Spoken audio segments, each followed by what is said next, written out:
उत्तर प्रदेश के मऊ जिले के घोसी उपचुनाव के परिणाम 8 सितंबर को आने वाले हैं।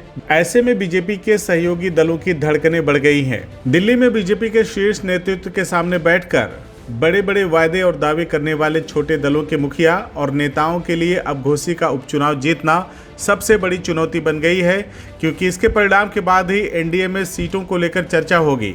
घोसी में हुए उपचुनाव का रिजल्ट 8 सितंबर को घोषित होगा। घोसी विधानसभा क्षेत्र में हुए उपचुनाव जहां एक तरफ बीजेपी के लिए प्रतिष्ठा की लड़ाई है, तो दूसरी तरफ इसके चुनाव के नतीजे एनडीए के सहयोगी घटक ओम प्रकाश राजभर की सुभाषपा और संजय निषाद की निषाद पार्टी और अपना दल एस की सियासी राह भी तय करेंगे।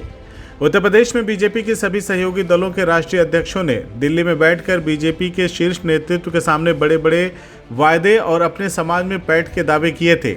लेकिन अब घोसी में हुए उपचुनाव के परिणाम घोषित होने में महज एक दिन बाकी है, तो इन सभी पार्टियों के अध्यक्षों की प्रतिष्ठा भी दांव पर लगी हुई है।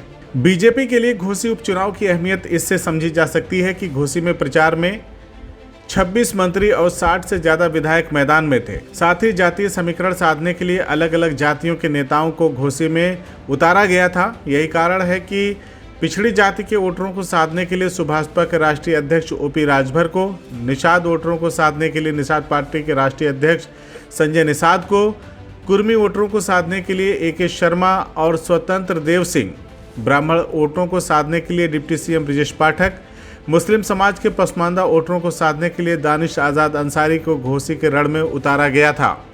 अपने अपने समाज में अपनी पैठ बताने वाले भाजपा के तीनों ही सहयोगी दलों को घोसी उपचुनाव में अपने आप को सिद्ध करना एक चुनौती होगा, क्योंकि घोसी विधानसभा सीट पर इन तीनों ही दलों के वोटरों की संख्या काफ़ी निर्णायक है। बीजेपी की सूत्रों की माने तो घोसी उपचुनाव इन तीनों ही दलों की परीक्षा से कम नहीं है। CIB इंडिया न्यूज की सभी खबरों को देखने के लिए लाल रंग की बटन को दबाकर चैनल को सब्सक्राइब जरूर करें, घंटी जरूर दबाएं ताकि हमारी सभी खबरों के नोटिफिकेशंस आप तक पहुंचते रहें।